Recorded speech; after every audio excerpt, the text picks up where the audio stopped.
Welcome to the show. If you want to help support this show, this ad-free content, here we are, is supported 100%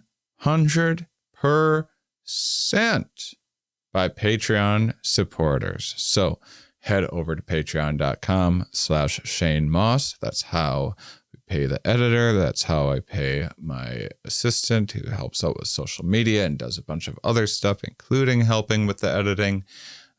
These things do cost money to make, and your support pays for them as well. There is meetups and virtual board game nights.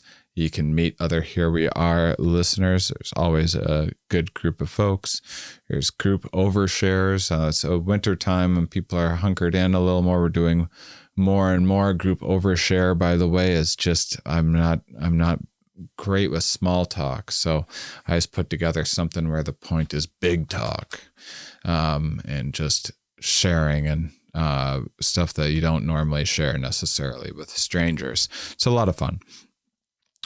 So check that out if you want, even if you don't want to participate in that stuff or the Discord there, you're supporting this show. And with that, I think this is a really good episode and really a good way to kick things off for 2022. Are we? Yes. Where are we? Here. Why are we here? Not entirely clear. We are misfits thrust into existence by random chance, with no hints at all as to how we're supposed to make sense of it all. It's immensely bizarre. Here we are. Hello, everybody. We have a return guest. So you know what that means? You know it's going to be a good episode. Why would I invite a guest back if they weren't good the first time? It's always a good time to have a return guest. Not only do you know that they're good, but we also have built more of a rapport and everything else. The first time that Emily was on, she was talking about her book Fallacy. We talked all about various insect penises and other things, and I appreciate Emily indulging me as I imagine when you write a book about the science of wildlife penises, you get a lot of interview requests, and you got to ask yourself, now, does this person genuinely care about science, or do they want to hear about penises? And then especially when the person happens to be a comedian for a living that reaches out to you. And lo and behold, I actually do care about science, and I extended the offer for her to come and talk about her new book that just came out. When did it come out, by the way? Actually, the 14th, so 3 days ago. Fantastic. I think this is really good timing, as this episode is coming out just before New Year's in the rough calculations I'm doing in my head. Cool. Kind of a good way to start out the year. Thinking the book is called The Tailored Brain: From Ketamine to Keto to Companionship, a user's guide to feeling better and thinking smarter. This is that time of year when everyone's trying to think about the various hopefully nudges that you can do. Some people are like, I'm going to fix everything in my life. And then you're going to fail miserably by February. But this is a wonderful time to hear about some things that you can do to tune up your life a little bit, and love talking about the brain generally. So thank you, Emily, for coming on the show. Oh, Emily Willingham, everybody. Thanks, Emily. Oh, hi. Sorry. Thank you. I think my mic tech adjustments. Yeah, my mic just did something weird. I was trying to fix it, but I'm glad to be here. Yeah. Thanks for having me on. Absolutely. Thanks for joining me. All right. Your book just came out. Tell me all about it. I love blabbing about the brain, so it's endless. We'll have plenty to talk about. Well, I came into writing this book with a couple of aims. One of them was that I think when people hear extraordinary claims, that it helps to kind of set expectations around how those could really pan out. And so that was one of the things that I was trying to do with this book. Another one was to look at this not from your own brain from the inside out, although I do a lot of that, but how your brain interacts with other brains, and that is completely relevant to whether or not you are comfortable with your own. So there's a great deal of emphasis on that social aspect of how we use our brains with other brains around us. So those are two key aspects of it. Very cool. Yeah, we just had a episode, maybe 2 months ago, not even, called The Knowledge Illusion, authors of a book called The Knowledge Illusion, Why We Never Think Alone. And it was kind of reframing a lot of the various cognitive biases that they're fun to hear about and be like, hey, look how stupid we are and everything. And they kind of reframed them in a way of looking at it from the brain as a part of we're social animals, and our brain, not just a brain thinking all on its own, but connected with so many other people. Exactly. And a part of a social mind. And so hopefully listeners got to hear that and are kind of a little familiar with that idea. Yeah, and I think one of the things that I highlight in the book is that when you see supplements and brain games and all these other things that make promises, but they don't actually focus on that aspect at all. Nobody's like, here's how you're going to improve your social cognition in a pill. And I've just seen this evolutionarily kind of nonsensical, because almost none of us, we don't live alone. Never interacting. I mean, you and I are interacting right now, even though we're not in the same room, right? We're always interacting with other people, and it has effects on us and the other person when we do that. So even when we're alone, we're often imagining future conversations right? that we're having with people or revisiting. See, that I have a whole chapter on how, we sharpen how we behave in situations because we do that review and sometimes get into a spiral about it where you're thinking, dang, I did this like so many times. I need to stop doing whatever, thing you think was inane in the social situation. But yes, you do that review, you time travel backwards so you can make predictions about or plan how you might behave later, right? So there's a lot of time travel that goes on with that as well. Oh, I love a good spiral too. Wow, I can really get into it. I like when I've been doing these things. I've been doing these silly things I've been putting on Patreon. I've been doing guided ruminations. I saw that. Where I just sit and ruminate a little bit. And I was just on one of them. I was thinking about those silly childhood memories that'll pop up that like you tripped, someone tripped you tripped in front of people, you tripped someone else in like 5th grade or something like that. And then you're 40 years old and this cafeteria tripping memory pops into your head, and it's like, what in the world made my brain decide that this moment is when I needed to revisit this tripping incident as if that's going to come up. Right. I knocked a window in the cafeteria out with my butt when I was a freshman in high school because I was laughing at something and kind of threw myself back and just hit it with my rear end and knocked it out, and the whole cafeteria just goes dead silent, right? And I haven't thought about that in a really long time until you just brought it up. Boom. Associative memories. And now, maybe later I'll start thinking about it and I'll go into some horrible spiral about all the times I've publicly embarrassed myself when I was younger. Think about the person you'd be today had you not knocked that window Had I not out. done that with my butt. Don't you think that is some of the reappraisal stuff is that, I mean, it seems like there's a lot of somewhat random, somewhat just like, ooh, I was here in this place going past my old high school or something. You have a memory come up. So there's obviously a lot of associative memory stuff going on too. But I feel like some of those memories as well are very dependent kind of what gets cataloged, what gets highlighted in the brain and then delivered into your conscious experience as those bizarre little reminders from the past. I feel like some of the criteria that the brain must be using is running a simulation of kind of where you are right now and where you might be had that situation gone differently. If you're kind of right. Kind of like a butterfly effect. If I hadn't done that thing with my butt, would I be here talking to you now? Right. Which that quote could totally be taken out of context. But yeah, exactly. So, and we do that we revisit those things and we summon up those memories. But we kind of you said reappraisal, which, is a thing everybody can kind of try to make, things like give it context and purpose. And I wouldn't be here if I hadn't done the thing. Yeah.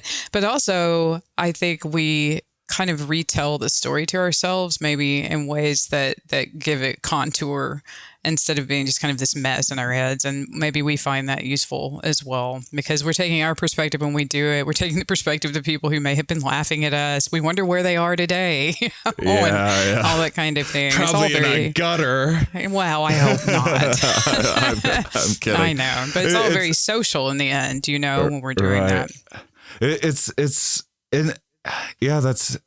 It's also interesting the way the malleability of those memories as well, and our relationship to them through time and just through attitude, depending on where you're at today, depending on what side of the bed you woke up on. If say you're reflecting on getting fired from a job 10 years ago, well, if you're in a good place today, that was the best thing that ever happened to you, and you would have never done this and that, and then it got inspired and blah, blah, blah. And if you're in a bad place today, well, that was the nail in the coffin, and you've just never recovered from it. And that exact same circumstance, depending on where you're at right now, can be reflected on so incredibly differently.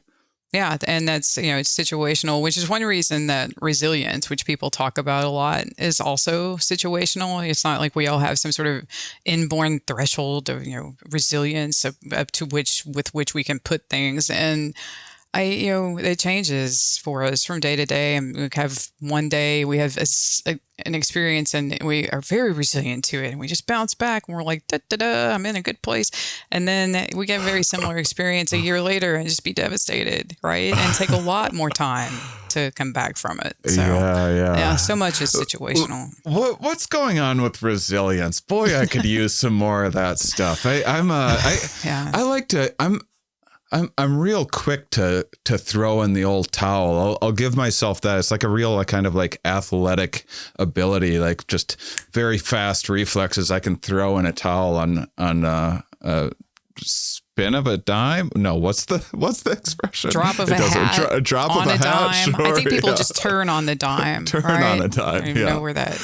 But the question is, do you leave it dropped when you drop it? Because there's an initial reaction, right? But then there's a follow up. Because I'll just be like, screw this, and I'm just not doing the thing. And then I don't know, 15 or 20 minutes later, I'll be like a bulldog or a terrier with it, and she'll be like, I'm going to do this thing, and I'm going to like crush the thing. And so, I don't know. I think that's just a time thing. And sometimes we come back in 20 minutes and we're resilient to it. And sometimes it takes years. It depends on a lot of factors. Man, it's so interesting when you have those times where I got some really not ideal news. It wasn't bad. It was just something I was really counting on got pushed back by like a good half a year or something.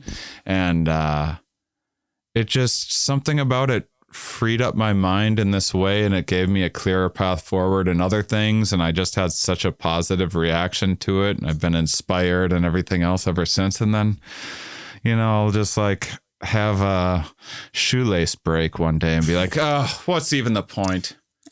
Why do anything? But on that day the shoelace broke, like what else happened? But it's not the shoelace, right? It's a bunch of other things that led up to the shoelace, where that was just, you were just out of, as the disability community calls it, spoons. You were just out. You had nothing else to give, even though that seemed minor. Everything that came before it obviously wasn't for you that day. So I love this.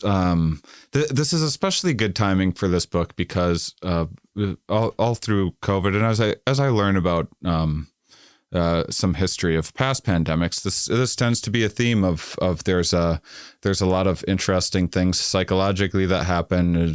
A lot of people actually start taking better care of themselves when there's these threats, whether it's because they become more mindful of their health or because it's a way of kind of taking more a feeling of predictability and control and like doing something about the situation that's within their control. Other people fall apart as well, but there's a good trend of of people that end up taking care of themselves in a lot of ways. And then at the same time, there's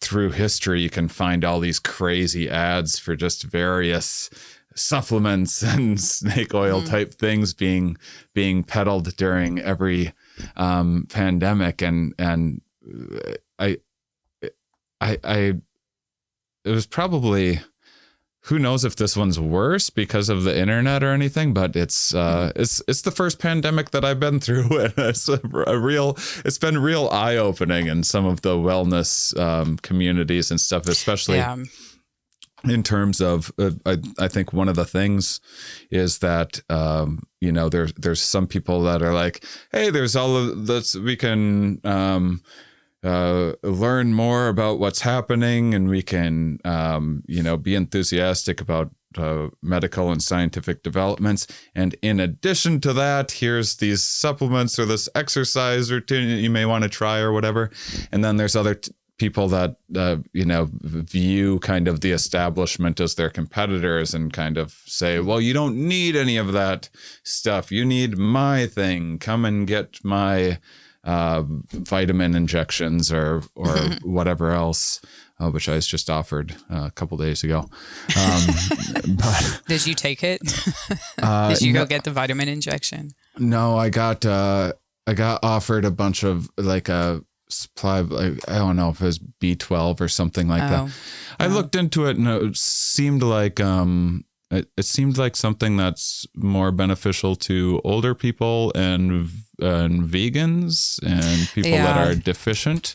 And so I didn't want to do something that I'm not deficient in. I do drink too much alcohol sometimes, and so it's not even to say that wouldn't be helpful for me or for some people, but some just a lot of the, when you talk about the claims and the overselling, I think we've all seen quite a bit of that. Yeah, I do try to emphasize in the book that, when somebody tells you have a problem, you should ask yourself for yourself, do I have a problem? Because just because there's some, even a social expectation out there that you should behave a certain way or think a certain way or feel a certain way, that may be not the thing that works for you, which is one reason the book is called The Tailored Brain, because you can choose, you should examine that and say, well, do I want to take whatever risk is involved in what's being sold to me or offered me because somebody else is telling me that I have a problem? Do I think I have a problem, and kind of interrogate that for yourself as you try to make that decision, which sounds like you did, because what you said is true. B12 is indicated, like if you're a vegan and there's certain amino acids you only get from animal proteins. And so, is that right? It's something, that connection like that. And, that is something you do to back that up if that's a diet that you're using. So,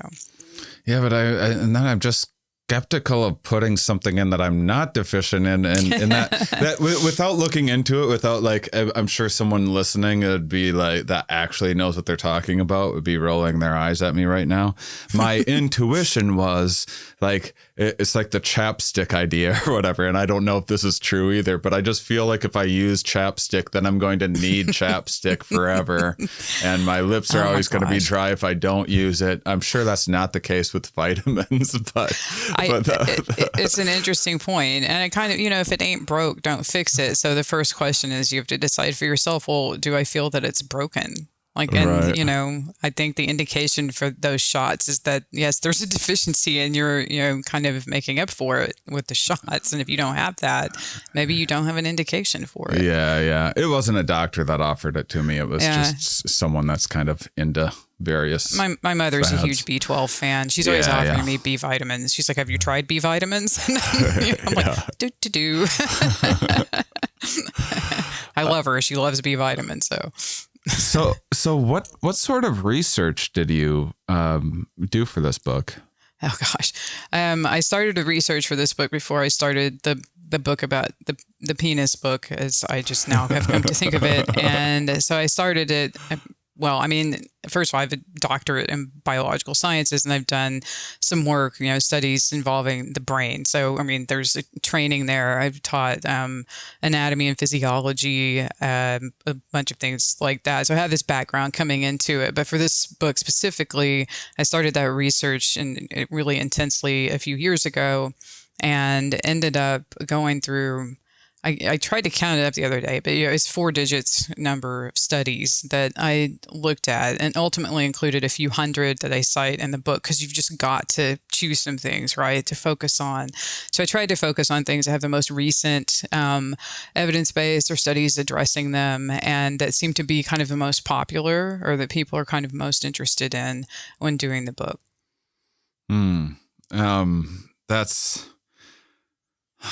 I just, as soon as you said 4 digits worth of papers, I kind of stopped listening and just, oh no, I was still listening, but there was also a kind of nightmare going on in my head of imagining, like, I wish I was the type of person that could do that. And I also read a bunch of books. Yeah, I love that stuff. That's my favorite part of this whole process, is the research part. I read a ton of books. I interviewed people, of course, and it's my favorite part of it. I just sit there, just like reading through things, and I go down rabbit holes, come back up again, and like 3 or 4 hours has gone by. I just love it so much. Yeah. I love a good rabbit hole, and I like reading and everything, but man, I'm not at I am not at that level.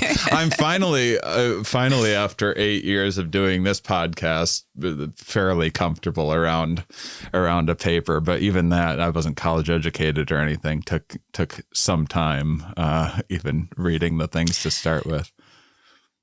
It's funny. It's like anything else. If you start doing crossword puzzles, you get to like predict like certain clues, that they mean something really specific that they're looking for. And so you get really good at recognizing that and doing the puzzles. And I think like parsing papers like this is pretty similar. You don't have to have a degree, but if once you've gone through this enough and gone through enough papers, and I've spent the last 25 years going through several a day, like honestly, and you just build this it's just like the crossword puzzles. You get really good at going through them and looking for like the places where they're kind of like fuzzing things a little bit, or they're over speculating, and where their confidence intervals probably, maybe, I don't know how much that means to you, but like they're really wide, and you're like, okay. Yeah. And just lots of stuff like that. I mean, just in practice, it was because I definitely had when I started this and really started ramping up how much science I was reading years before I started this podcast, and having a bit of a halo effect with the various scientists and appeal to authority type stuff. I also found that just in interviewing people, it's like I hear, I'll talk to someone tomorrow that'll make the opposite point about vitamin B or whatever, and that's, I'm just so used to hearing so many different takes around the same issues that I kind of check it a little bit more. But anyway, regarding getting better at things that you're consuming, going back to your brain games skepticism, because I think listeners probably know me as a bit of a skeptical person that sometimes often teeters into cynicism, I'd say. But I sure have tried a whole bunch of things like this. I had a Lumosity, I think it was, account for a while, and I really wanted to like get better at remembering names and things, and they had one of those on there, and I tried some of the other things as well, and and it seemed like I got better at playing those games and not much else. It didn't seem like the skills translated too much outside of those games. So I relied on experts who had done a lot of analyses of things like the video games and brain games and things like that, and the analyses of the data from that stuff that they had looked at, and just there's enough out there to show that what you're describing is neurotransfer, right? Where it affects the skill that you're using to do the thing, right? So you get better at the spelling bee if you do it enough. The New York Times spelling bee.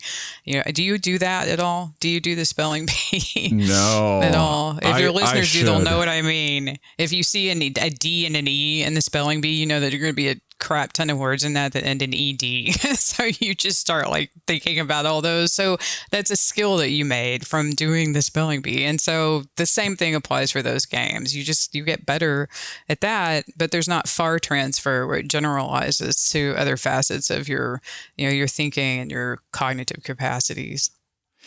So that's so interesting because and I think this is just here's solid life advice that I'll stand behind in many circumstances. Finding things that require the least amount of effort that have the most amount of reward. Isn't that what we're all after ultimately? It's probably apparently it's usually not that practical. But what are some skills that so that's something that has a low transfer rate? Did you discover any skills or anything like that does have a kind of a higher transfer rate? So that would have a kind of far transfer sort of global effects.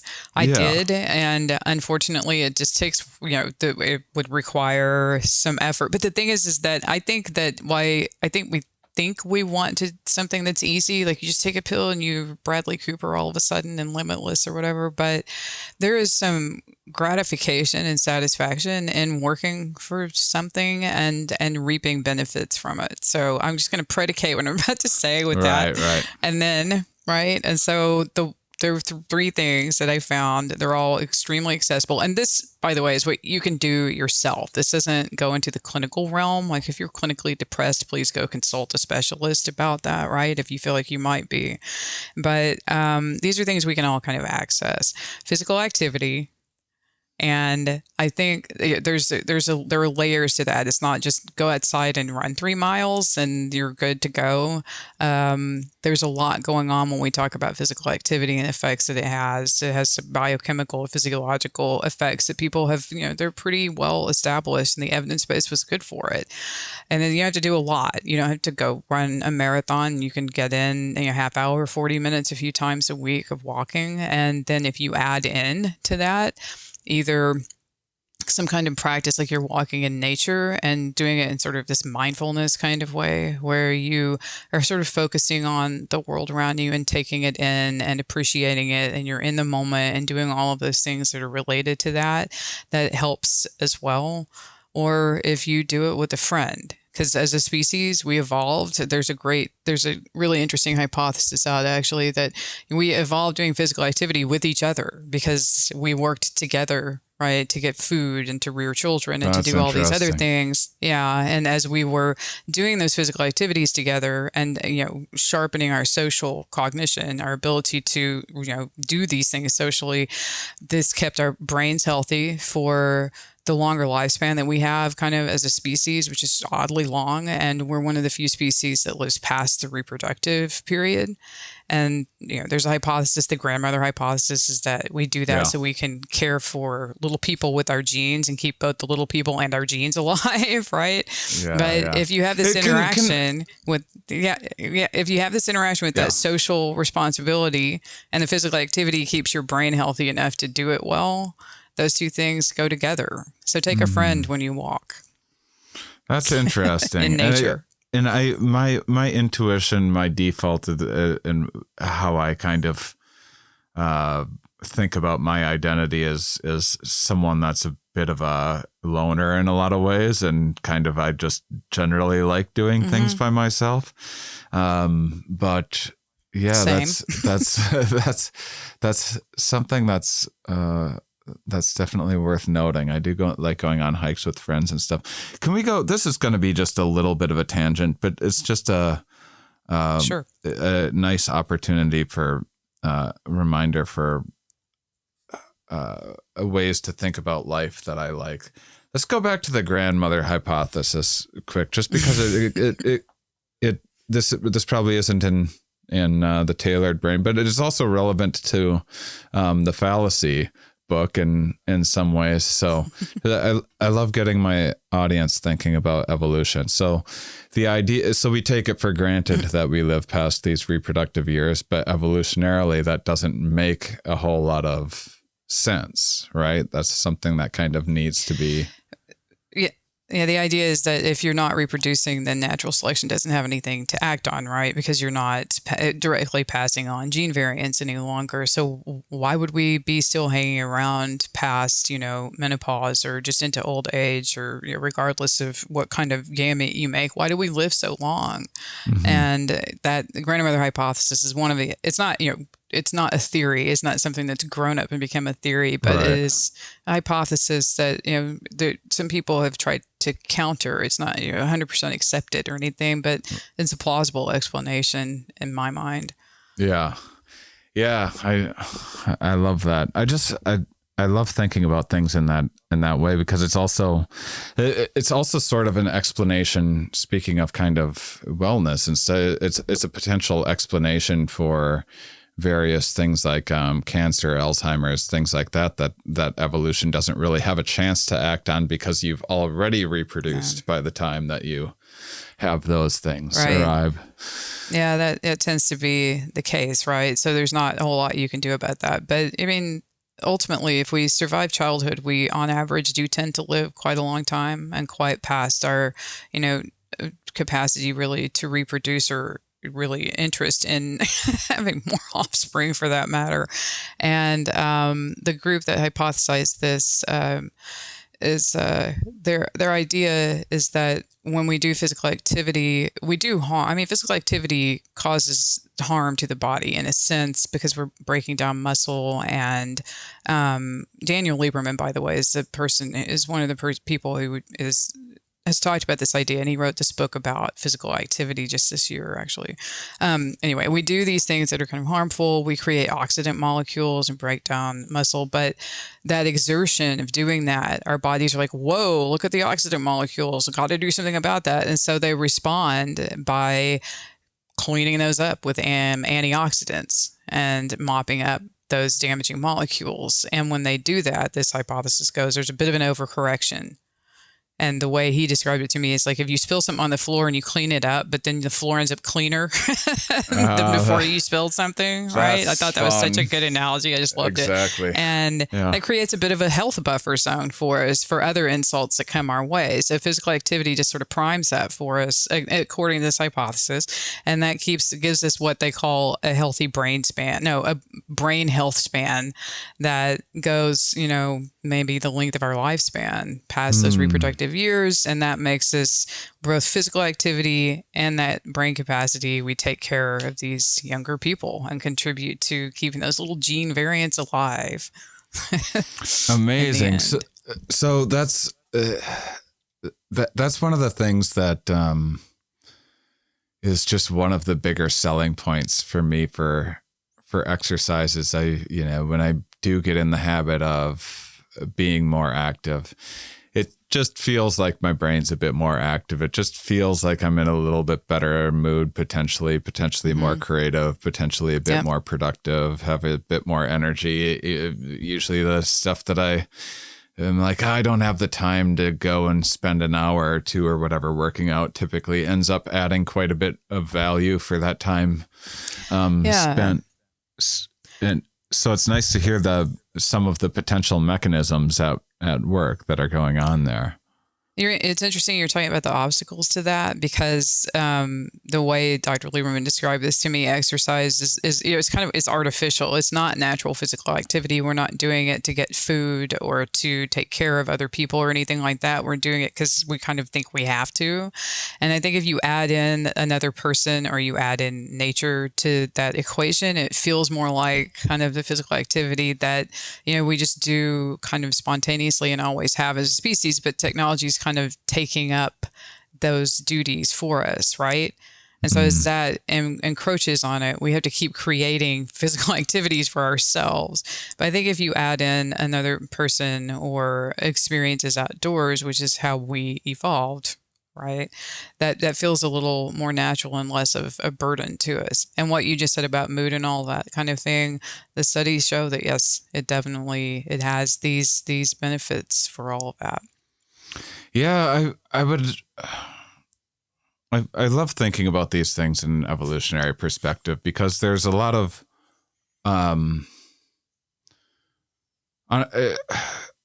I guess because I'm a little bit of a evangelical when it comes to evolution, ironically enough, I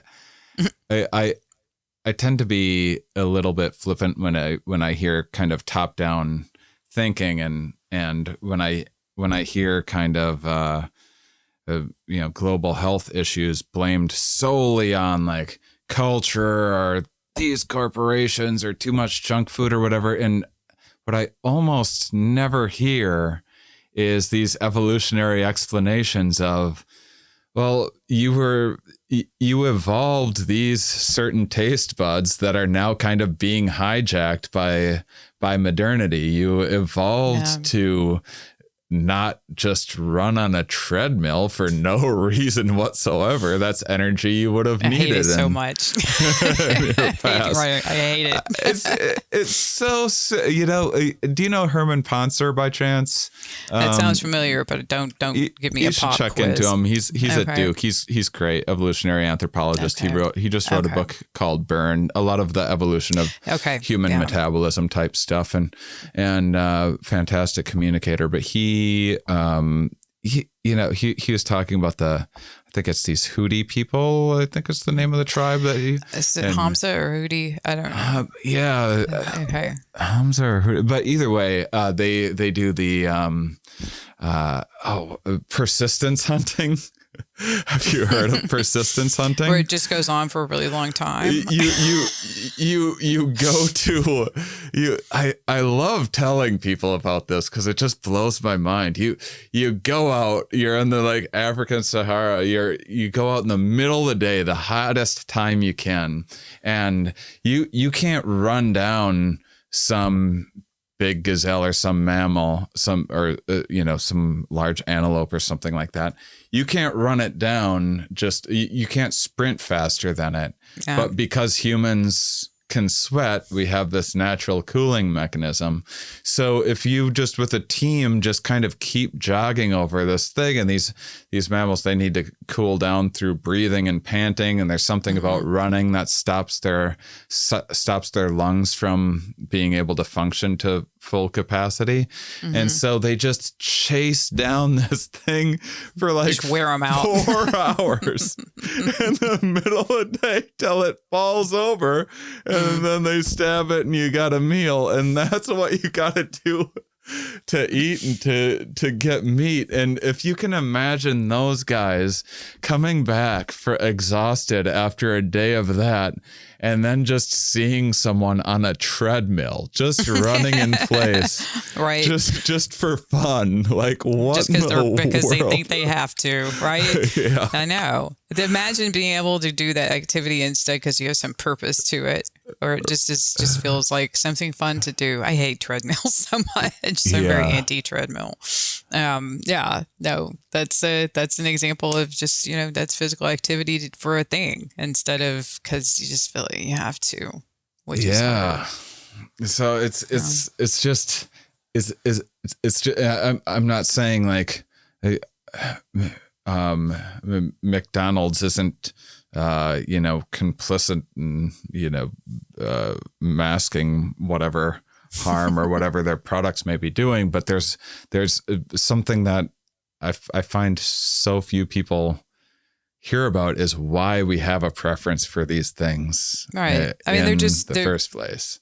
Right. And they're just still sorting out even taste buds and how taste buds respond and send messages to us and what that does to our feelings of satiety and things like that. And it applies to our brains as well, because stress and anxiety are normal and can be, they have utility. It's useful for us to feel stressed about things, especially if they are in fact stressful, because then we try to problem solve our way out of them, and we don't just sit there and let them happen to us just kind of like helplessly, right?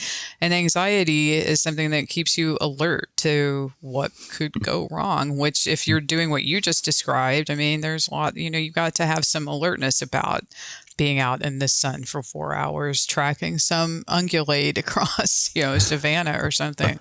But in the kind of in a more technological society that ameliorates some of those or mitigates some of the anxieties or adds so much stress that it tilts over to something harmful, then, we kind of have lost our compass for the use of them. And now they've become something that's disabling to us in those situations.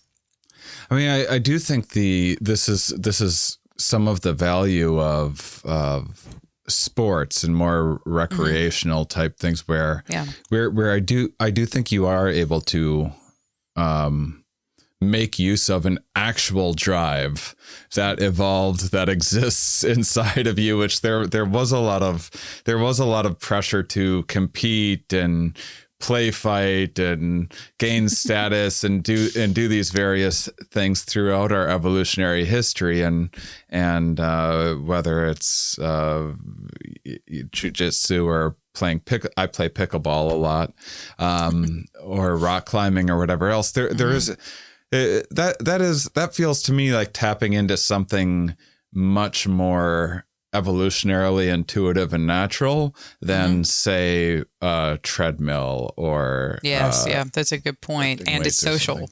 I mean, always go bolder with other people, right? But a lot of times you have a partner, and that intersects also with the anxiety. Anxiety has a motor aspect to it. And when you have anxiety, you do things with your hands. I think smoking kind of was something that people used to do because it kind of helped with, like, in the social situations, especially with anxiety, a lot of things that we do that are movement things, right? And that's fascinating. Yeah. You go out and you stomp some of that out because there's adrenaline involved and your cortisol levels are moving around. And if you go out and you fizz some of that out, with your movement, then that helps with it as well. But if we're in a modern society where the only way you can do that is to get on a treadmill, and then meanwhile you just got anxieties building up all around you anyway, you're getting a double whammy there for having it overdo itself and not be very useful. Interesting, man. Yeah, that is it for. I was a smoker on and off for many years, and anyone that's never smoked before, or anyone that has smoked before, rather, I'm sure could back me up in saying that there's definitely a social aspect of it where you step outside with someone and they might just be like a slight acquaintance or something, but you're smoking with them and you're bonding. It's weird because I would be like in a party or in a bar or something like that with plenty of people to talk to, would be socially anxious about it, be like, I'm going to escape this kind of overwhelming social situation. And then outside there's someone smoking and you naturally feel like connected to this person in some You've already way. got that in-group identity with them, right? Yes, that happens all the time, right? You step outside, it's just the one or two people. It's a lot more socially accessible. Plus, you've got this thing you're bonding over. Like, have you got a light? I mean, that's such an opening question. It gives you something to do with your hands. It's rodents, when they are, I think they have social nervousness or anxiety or something, they bury marbles.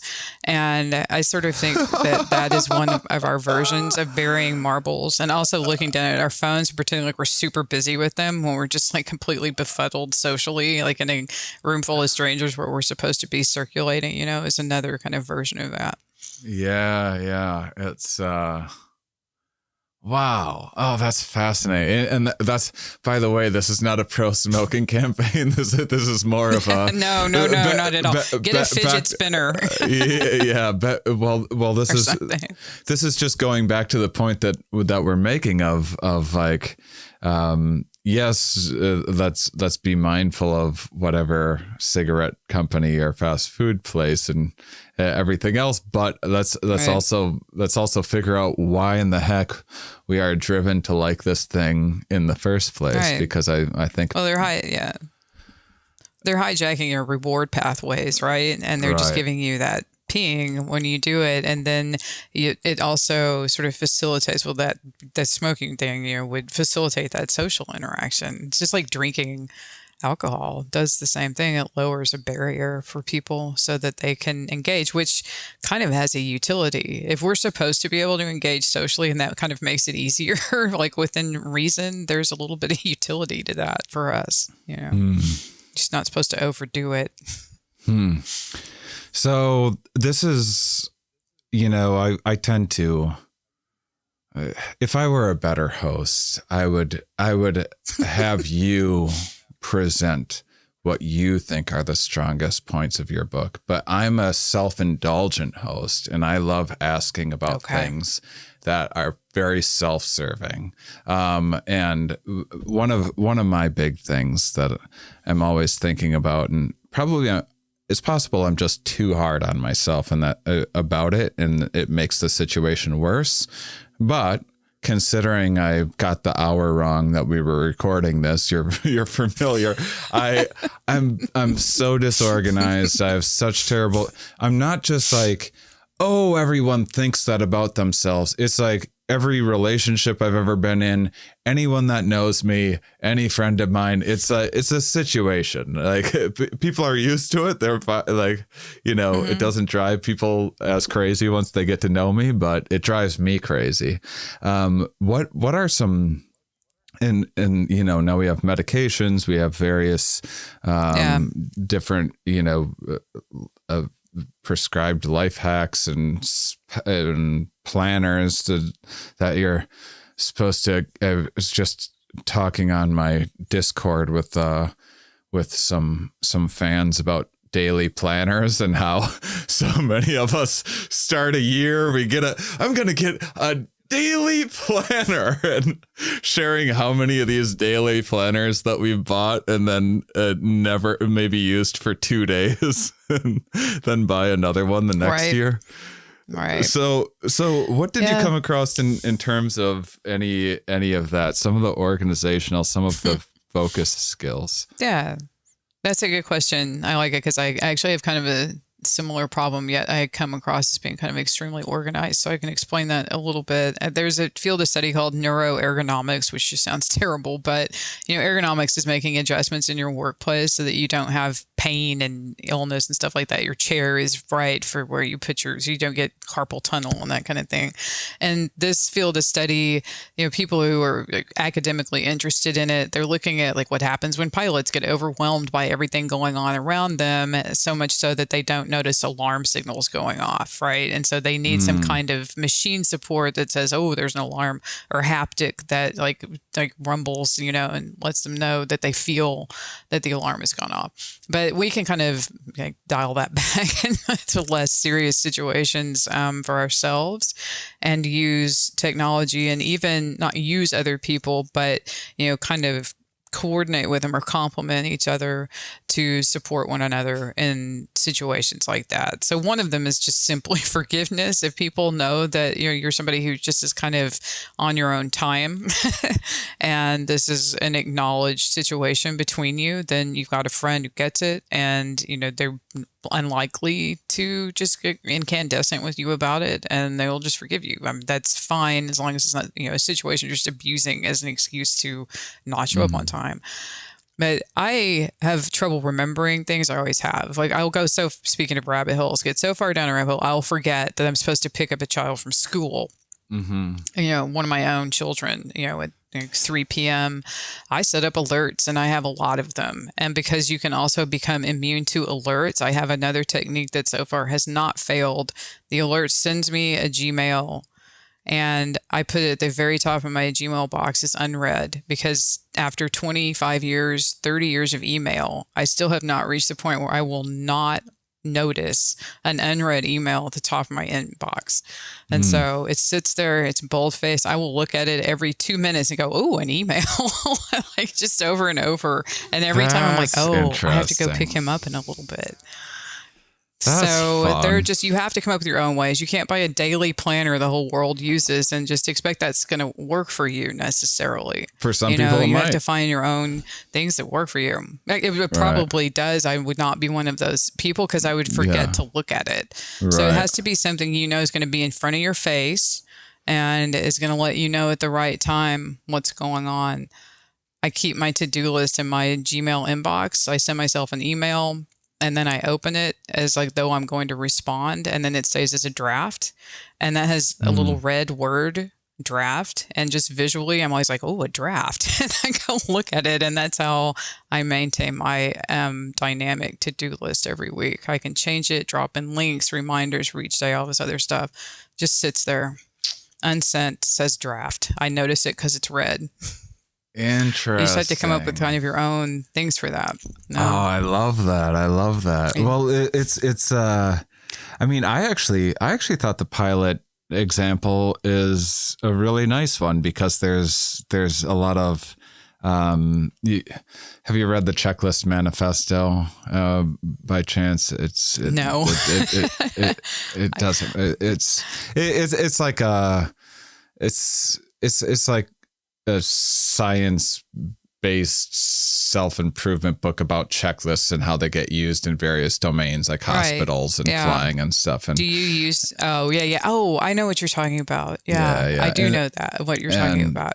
Just memory. Like basic checklists that have gone into, like what happens when there's a engine problem on a plane, or what happens when someone is showing signs of, cardiac issues or something like that in an ER room, and simple check to make sure that you don't miss any steps. But it's the main revolution of the book is that even these experts, even this expert cardiologist and everything, is benefiting from just having this very simple, organized thing that they are forced to go over and check each thing as part of a procedural, and it feels like,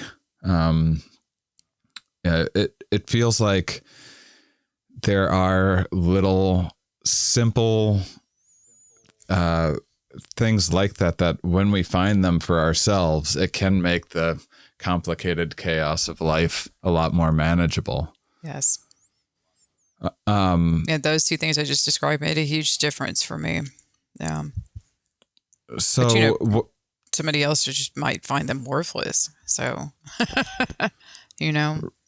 Right. Well, going back to some of the other thing, you mentioned exercise as something that has lots of global transfer. That makes sense. I mean, you exercise, you're feeling better, you're in better shape. Maybe you live longer, you have less health problems. Maybe you look better, you attract mates or other friends, whatever else. It shunts oxygen to your brain and molecules that you need. There's some research that suggests that it at least sends more of some molecules to the brain. Maybe some of this is Mauss studies, but that will dampen inflammation in the brain. Like physical activity may well be doing that. So a biomarker or a marker of Alzheimer's disease may be hypometabolism or undermetabolism of glucose in the brain, and exercise boosts metabolism of glucose. And then there's a factor, a protein, it's brain-derived neurotropic factor, which is a horrible name, but what it does is it refreshes neuronal connections for you in the brain, and exercise or physical activity seems to boost that as well. So there are lots of, even down to, mechanisms, like the things that underlie it that suggest that as well.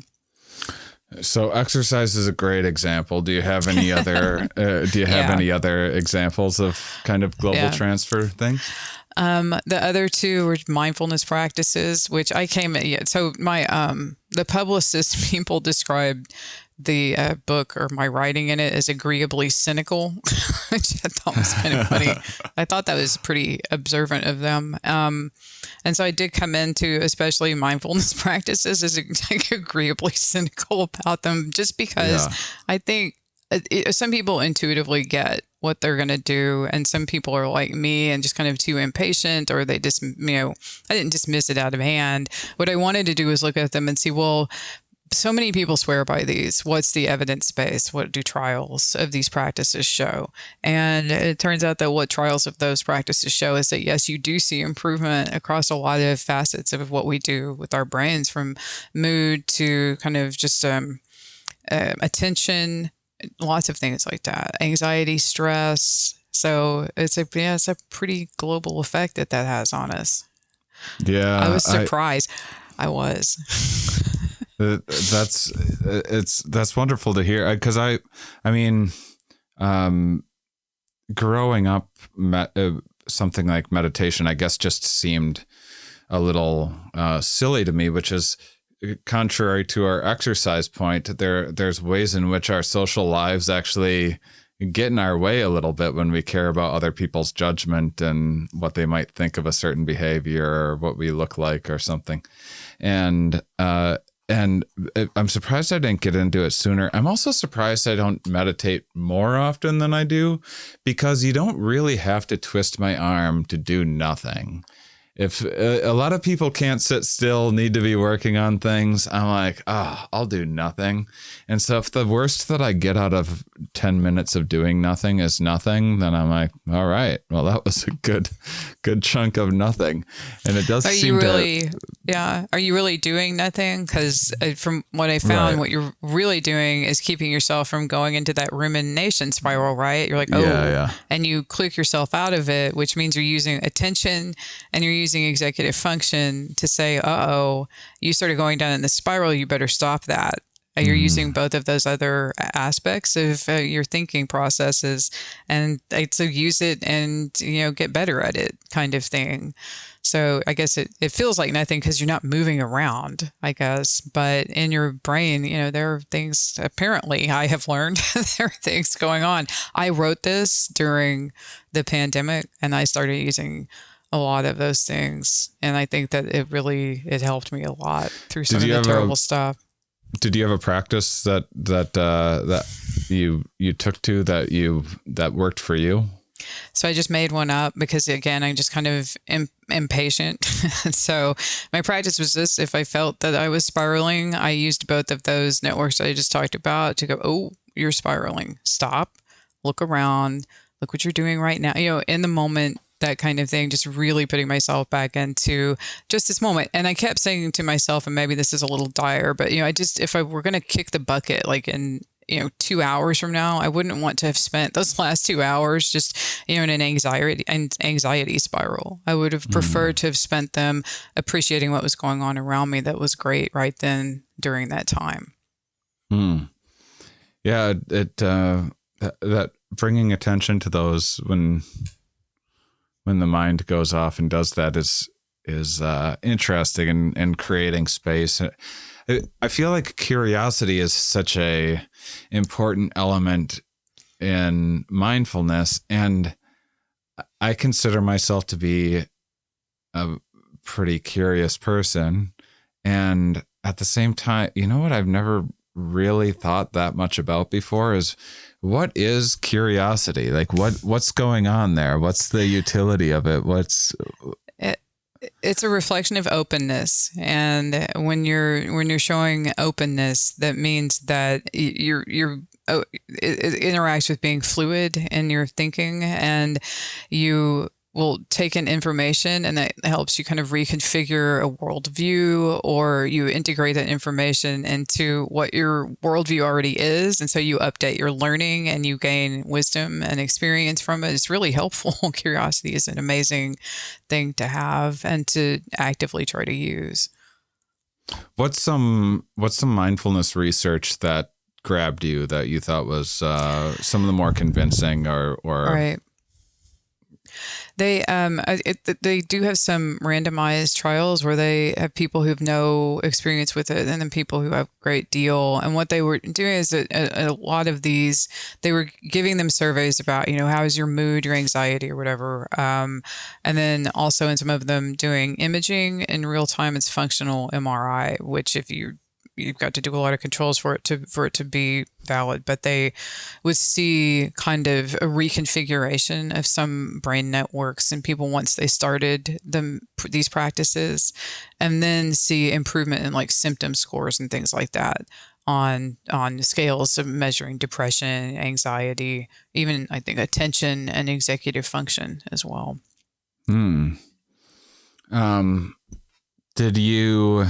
Did you arrive at, so within those studies, what kind of practices are they? Do you have a sense of, in terms of the methodology, do you have a sense of the bare bones, like go to meditation practice from that seems to bear out the best in experimental settings? So this is kind of an issue with a lot of neuroscience studies, is that they don't all use the same approaches or the same measures. And a lot of them have kind of small numbers of people and a bunch of other things. And so it's hard to compare across studies. So what it just came down to in the book, because I am certain by obviously no means a expert in meditation practices, I said, they use various ones. They're different things like breathing or focusing on things like emotion recognition. There are lots of different approaches that they were using. So I just said, go explore it and find one that fits you, because that's part of the tailoring of this. Just like the neuroergonomic stuff I just described, you have to find the thing that fits for you, not what everybody else says works great for them, because it may not be the case for you. Breathing seems to be a good one. And the breathing, do you have an Apple Watch? It's always trying to get me to breathe. Do you have one of those? No, I have a Fitbit, and it's never asked me to breathe. The Apple Watch has this app that's like, you need to breathe. No. But it does have this thing. It's like, you need to do your breathing. And the thing is that that's one of them, because if you're doing the breathing, your executive function part of your brain is like, okay, you're supposed to be focusing on breathing now. And if you start to ruminate, then your attention part's like, hey, hello, you're supposed to be focusing on breathing.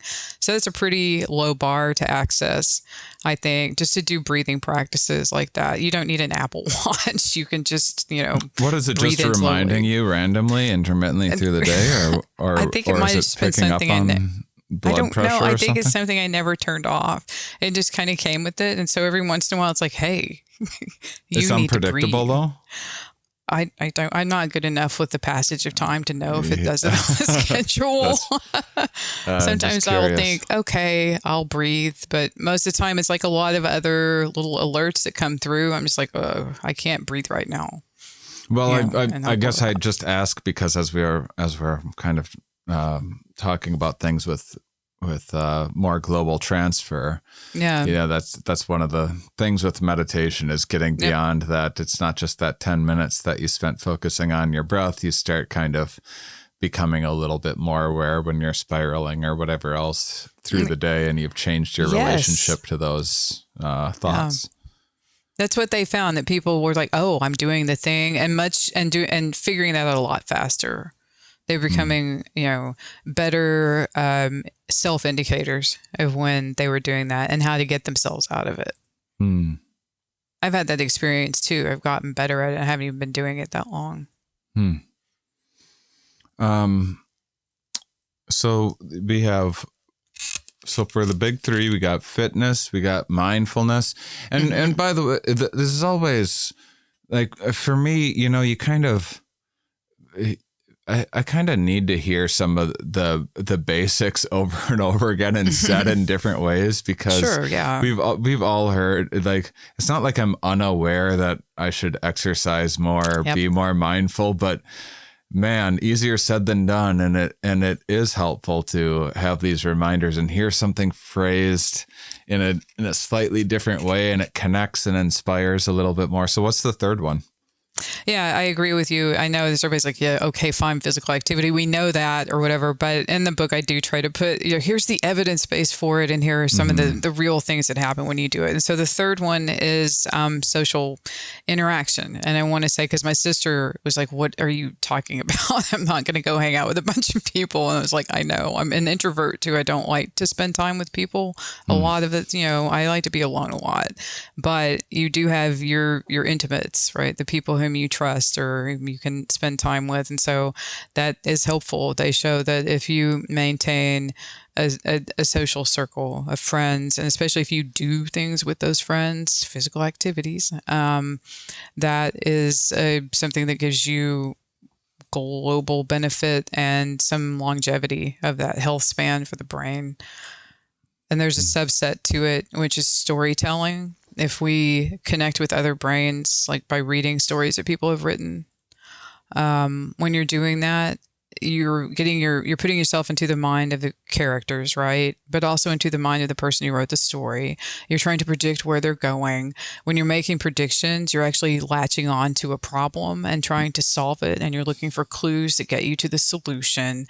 So you're doing all of this mental work, right? When you're engaging with other brains, whether it's in person or you're doing it listening to a podcast or reading a book they wrote or even a song that they wrote, we're doing this all the time. And it is, problem solving is at the core of what we think of as being like smart or having like great cognition. And we're doing that all the time when we engage in these social processes with each other.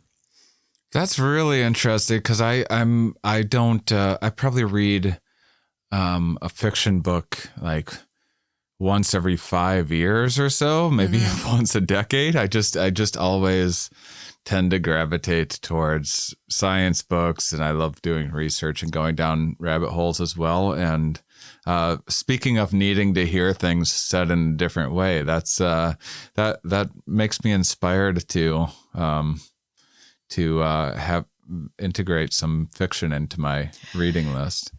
That's great. I think I'm going to give a boost to nonfiction because there are studies that show that also is helpful. And I think people who write nonfiction, we do try to communicate by telling stories. We don't just say, here's a list of the things, right? We try to use stories to do that and to communicate. And it doesn't even have to be words. You can look at the cave painting at Lascaux, right? At the bull, right? That very old, like 15,000-year-old cave painting, and look at that and try to get into the mind of the person who made that and why they did it and what motivated, how did other people around them react to, all kinds of things, right? That you start to think about. And that's a story that you're trying to tell while you time travel back to people who lived 15,000 years before us. And that is, again, another form of like prediction and problem solving and things like that. That's interesting. I bet it wasn't well received. There was just the one, right? You would think they would have. I don't know. There's the big presentation, and then everyone was like, "Oh, okay, whatever," and then they just gave up and didn't make any more. But then I also think, wow, I wonder if this person was, among the people with whom they lived, were they extremely creative? Like, was this an anomaly? Was it a talent? And then where they have the handprints, and you just think about them, they're going up to it and putting their handprint on there and creating it. I don't know. There's something really evocative about that. And it does make us spin those wheels in kind of a globally effective way, I think. Yeah. Yeah, that's it. It is. I wonder how much thought they were giving to people in the future seeing this thing. They would have had no idea. Oh, I don't. You see, that's a really good question. You have to think, right? Like, I don't know. Yeah. But right. Yeah. Well, what about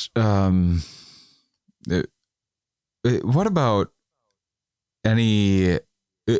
Were there any things that you found don't work for a lot of people or are oversold quite a bit? You probably found a lot of things, my guess is. a couple I was kind of disappointed by, actually. Omega-3 fatty acids. I think there were quite a few studies that suggested that they might have some brain benefit. I think especially for mood, and they don't. They put them in randomized controlled trials, and that just sort of just knocked the feet right out from under that. And I was sort of disappointed because, you just eat salmon and you'd just be better. Yeah, would have been awesome. It didn't really turn out that way. Vitamin D, I don't think has kept a single promise that it seemed to have been making, like, for anything. And this is one of them. It's not especially at this time. People are like, whoa. If you're worried about COVID, do you have enough vitamin D? Like, oh dear. It wasn't like for heart stuff, brain, just really not much there. And a bunch of supplements I think are kind of popular still, like ginkgo biloba and ginseng and things like that. There's not a great evidence base for those either. So mostly supplements are just a fizzle. And a lot of the times don't contain what it says on the tin anyway, and sometimes contain things that you don't want to be taking. So they're a very kind of just, I'm not super fan of getting into those. Me either. I try to remind people of that often. So that's good to hear you say. Were there any supplements along the way that you felt might, obviously context is really important here, because we talked about, there are people with legitimately, B12 deficiencies and vitamin D deficiencies and things. That's a legitimate thing that really exists, and there's interventions potentially for that.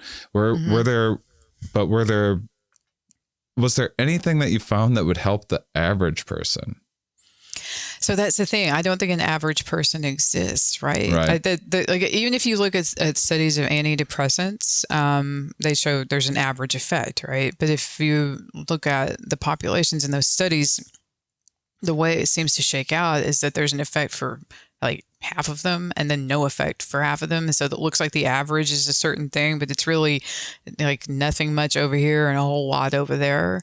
And so it's hard to know until we get to the point where we can figure out who's who and what their physiology is and how that's going to respond in interaction with some of the things people are taking. It's hard to know what average is and how somebody's going to respond to things. So that makes it kind of difficult. I don't think they know why antidepressants are like that.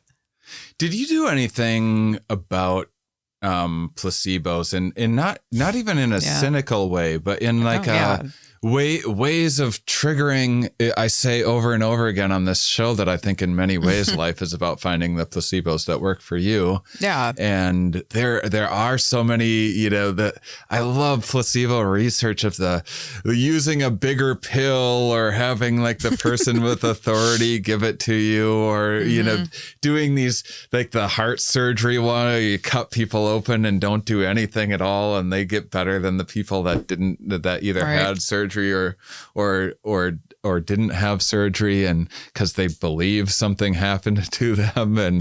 And I think in terms of, I also have started saying that I've been thinking about snake oil and how what you really need to do is make your own snake oil, because you're going to have to like learn about reptiles. You're out hiking, you're chasing snakes, and then you got to figure out how to oil this thing. And you went through all this, like there's going to be a part of your brain that's like, well, I wouldn't have done that for nothing. Right. Sunk cost. Yep. You put all this investment in there, you're definitely going to get something out, right?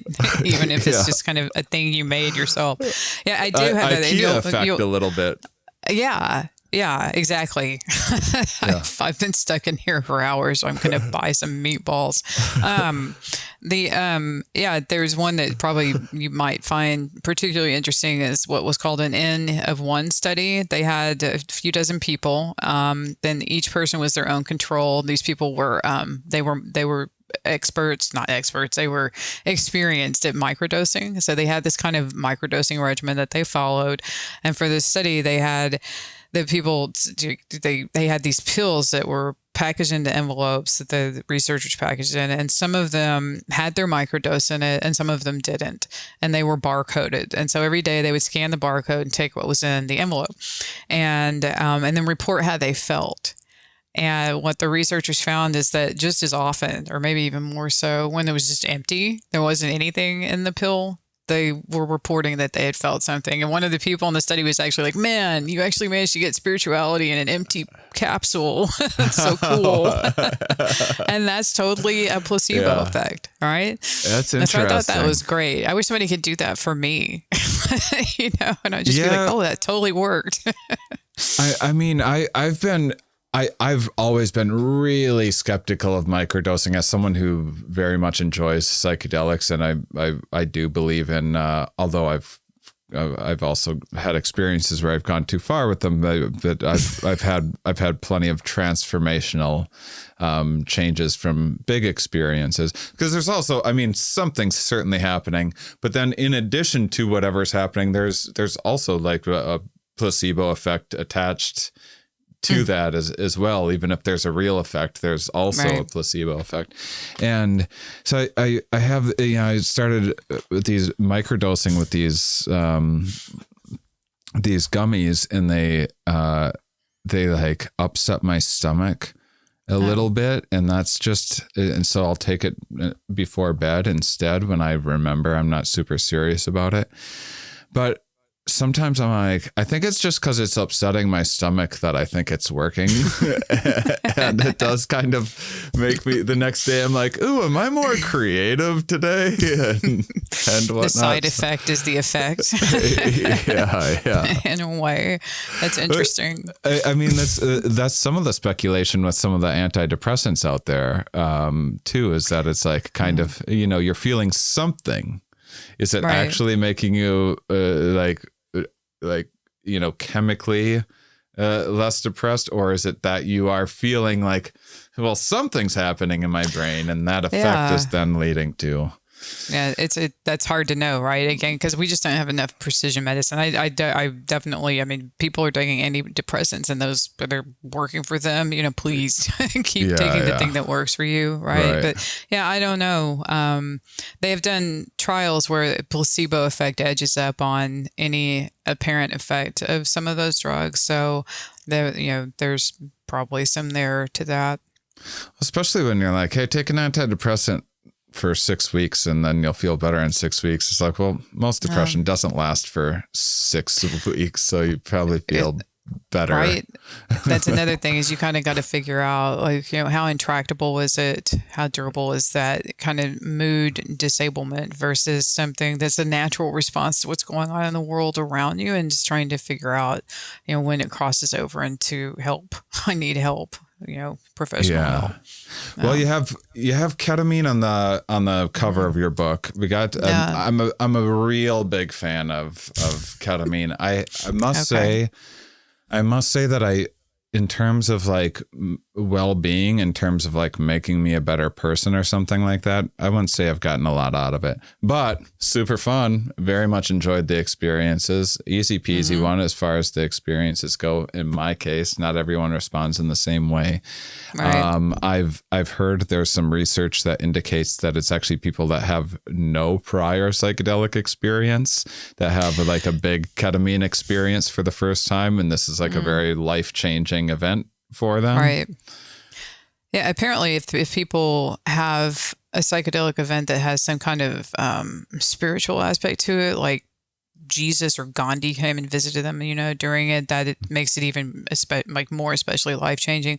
But back to the ketamine, it's one of the few things that I talk about that is there's an FDA approved version of it for depression, esketamine. And the reason I talk about that and chose to talk about that chapter is because people have to go through 6 or 7, like half a dozen drugs that don't work for them before they can get to that one. And I think its reputation is like a club drug, and all this other stuff kind of made, I guess, that happen. They can't just go to that sooner and get the effects of it sooner.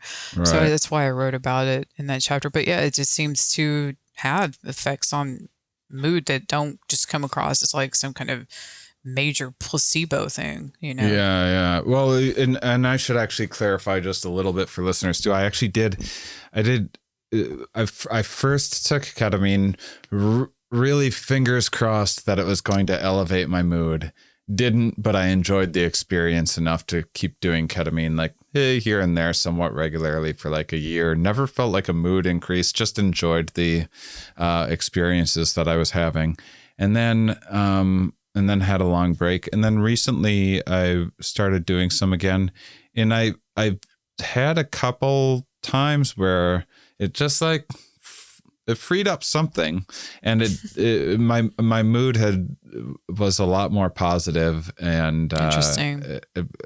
After that fact, it was like a full year of like fairly regular ketamine use, and like nothing. I guess this just isn't a thing that's going to alter my mood, and it's just this experience. And then it truly did feel like it was changing it over time. But yeah, there is a pattern that for people who are more severely affected by something, they'll see a greater benefit. They start lower, right? And so I guess maybe they're getting the boost to something that's more noticeable for them versus people who are nearer to kind of a normal level of something. But in the way ketamine is used now clinically, these folks they're next door to like getting electroconvulsive therapy if they can't try something like ketamine because these 6 or 7 other, antidepressants haven't worked for them. So they've got incredibly intractable depression. I think some of them, are doing it because they're at acute risk for, dying by suicide and things like that. And it does seem to be a bridge for them to kind of get past those depths, and get to something a little less intensive and dramatic than something like ECT. And what about, as we start wrapping up, what about, there's kind of criticized some of the modern, the various supplements that have been peddled. Actually, they're just a long history of supplements. They're not all that modern, but they're as dominant now as they've ever been. And and then, so, hey, maybe microdosing isn't all it's built up to be, but maybe a nice placebo effect or something. But what about what is on the horizon scientifically that you think might show some promise, or where would you like to see things be investigated? Well, actually, they have gotten some results from some trials. I think the groups doing them have kind of an investment. So there's always a bit of grain of salt with that, with psilocybin, and not super high doses of it. In one trial, it was with an antidepressant, I think, but they do see some benefit for mood from those. Whether that would be the case for everybody is not at all clear. The history of using psychedelics, is so fraught that it's like sort of like ketamine. They've got this reputation, and you've got to work your way through the reputation, to get to where you can really test them and try them out. My grandmother tried LSD in the 60s because there was a guy in Texas who thought it might work for multiple sclerosis, which is something that she had. And so there was like this, even back then, kind of they were trying it out for different things. But now they're really getting able to do good, controlled, well-designed studies for them. And they seem to show some promise in some respects, not for maybe all the claims that are being made about them. Mm-hmm. Oh yeah, I mean, I think that there's something that have certainly benefited my life in a lot of ways over the years, and a couple times didn't benefit my life, but so always caveats there. But there's I think that there's some promise there. What about kind of is there anything else in terms of just as we continue learning more about the brain, and especially various mismatches with our modern world, and trying to kind of figure out with how to cope with cubicle life and things like that. Do you have hope in the horizon that there will be some limitless pill around the corner one day? I don't. Not at all. I don't. In fact, I'm kind of concerned about the horizon. In the last chapter of the book, I write about research that's being done where they're, like the predictions are that someday they'll be able to sort of just put a memory in your head, which, yikes. That they could record your memories and play them back to family and stuff, which is like, oh, that sounds so sweet. But then also putting it in someone's head does not sound good. Being able to like kind of a minority report situation where your brainwaves are kind of predictive of what you might be doing next. Some of the neuroergonomic studies actually are looking at what is going on inside the brain when like pilots aren't hearing the alarms and kind of trying to use that predictively to say, okay, this pilot is losing, they're cognitively overburdened. We need to let a machine take over and things like that. And all of that kind of, you're getting into pretty creepy territory when you start to think about like precognition and machines taking over, things like that. It sounds a little scary. In a way, that's kind of it's kind of good to hear that for the foreseeable future. Probably just keep things simple, focus on exercise and mindfulness and social interaction, and those do something you can't active with a friend. Fantastic. Yeah. Well, everybody, I want you to check out The Tailored Brain, From Ketamine to Keto to Companionship, a user's guide to feeling better and thinking smarter. Emily Willingham, everybody. Thank you so much, Emily, for joining me. Thank you so much, Shane. It was a pleasure. And thank you, listeners, for being such wonderful, curious people. We'll talk with you next week.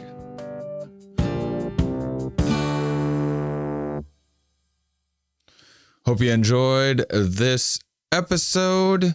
Like I've been trying to tell people for a long time, supplements, I don't know, science not totally there. If you find something that works for you, cool, but I don't want to be forced to peddle them and sell them to you guys, like I'm sure you hear a lot about on many other podcasts that you hear about. So I stopped doing ads this year.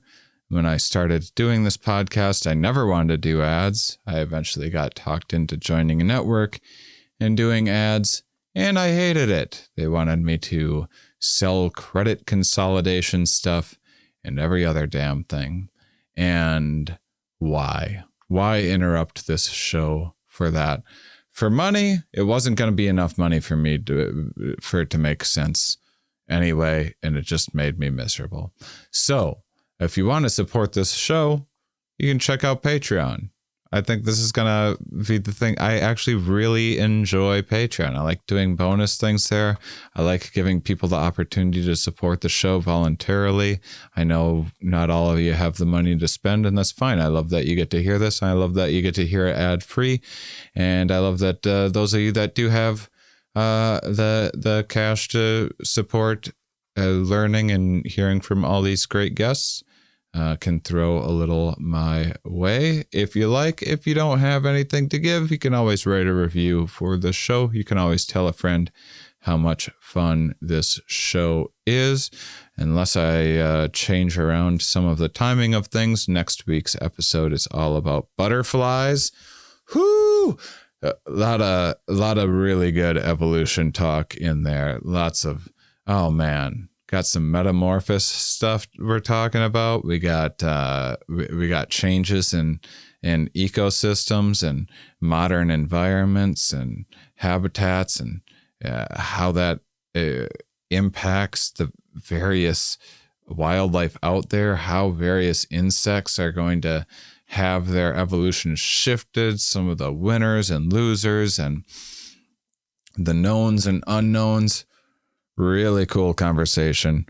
First of all, like if you don't like butterflies, you're a monster. If you think you don't want to hear research about the butterflies, totally get it. I was once there too. You hear like, why would you want to hear the science of like some like peculiar, specific thing. Guys, trust me, it just keeps building and building. You get to see patterns through evolution about how life itself works that apply to you, that apply to the universe, that apply to the world that you're in. And so a lot of these things like say you don't care about dung beetles or butterflies, or you have no interest, you wouldn't necessarily be like, why would I want to hear about dung beetles? Just not something that you'd pick on. Normally, what happens when you learn about this stuff, though, is those things end up serving as a case study, and we start building on things that already that we've been learning about through lots of other subjects that then have that kind of more, that higher transfer, like we talked about in this episode, that will be applied to a lot more things. And I try to do a lot of topics like that might seem like, okay, grass. Do we need to know how grass works? Yeah. Sometimes you need to know how grass works to understand other aspects of how life works. And besides that, it's just so interesting in really surprising ways. So those of you that listen all the way to the end, you are, of course, my favorites.